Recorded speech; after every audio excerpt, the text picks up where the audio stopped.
ಅಂಗಾರ ಸಂಕಷ್ಟಿಯ ಮಹತ್ವ. ಮಂಗಳನಿಗೂ ಗಣಪತಿಗೂ ಸಂಬಂಧವೇನು? ಮಂಗಳವಾರ ಬರುವ ಸಂಕಷ್ಟಿಯನ್ನು ಅಂಗಾರಕ ಸಂಕಷ್ಟಿ ಎಂದು ಕರೆಯಲಾಗುತ್ತದೆ. ಈ ದಿನಕ್ಕೆ ಹೆಚ್ಚಿನ ಮಹತ್ವವಿದೆ.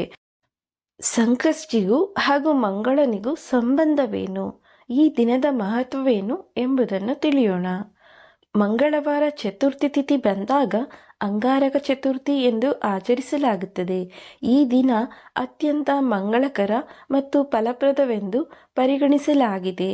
ಭಾರತೀಯ ಸಂಪ್ರದಾಯದ ಪ್ರಕಾರ ಚತುರ್ಥಿ ಚಂದ್ರನ ತಿಂಗಳಲ್ಲಿ 2 ಬಾರಿ ಬರುತ್ತದೆ.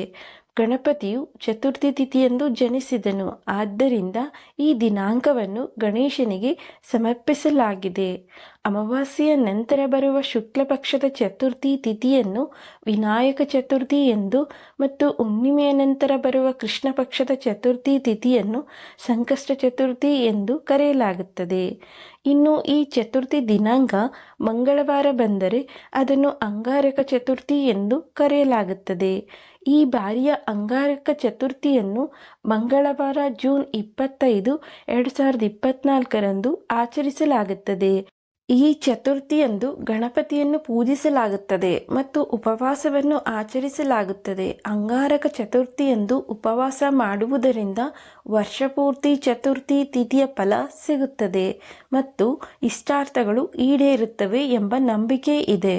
ಅಂಗಾರಕ ಚತುರ್ಥಿಯ ದಿನದಂದು ಗಣೇಶನ ರೂಪವು 4 ತಲೆಗಳು ಮತ್ತು 4 ತೋಳುಗಳು ರೀತಿ ಇರುತ್ತದೆ ಎನ್ನಲಾಗುತ್ತದೆ. ಇನ್ನು ಅಂಗಾರಕ ಎಂದರೆ ಮಂಗಳ.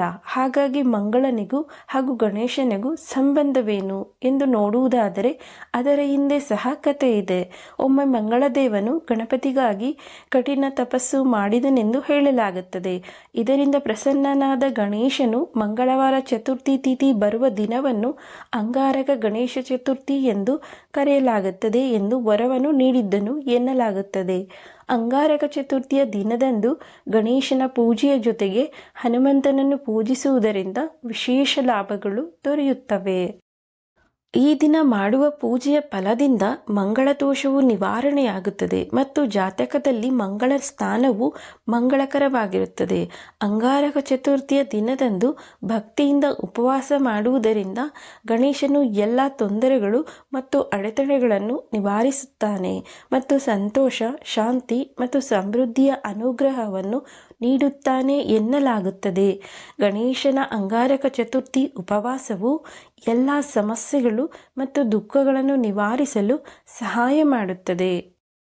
ಆತ್ಮೀಯರೇ, ಈ ಮಾಹಿತಿ ನಿಮಗೆ ಇಷ್ಟ ಆಗಿದ್ರೆ ವಿಡಿಯೋಗೊಂದು ಲೈಕ್ ಮಾಡಿ, ಹಾಗೆ ನಮ್ಮ ಚಾನೆಲ್ ಸಬ್ಸ್ಕ್ರೈಬ್ ಮಾಡಿ, ಶೇರ್ ಮಾಡಿ. ಮತ್ತೊಂದು ವಿಷಯದೊಂದಿಗೆ ಪುನಃ ಭೇಟಿಯಾಗೋಣ. ನಿಮ್ಮ ಅಮೂಲ್ಯ ಸಮಯ ನೀಡಿದ್ದಕ್ಕಾಗಿ ಧನ್ಯವಾದಗಳು. ನಮಸ್ಕಾರ.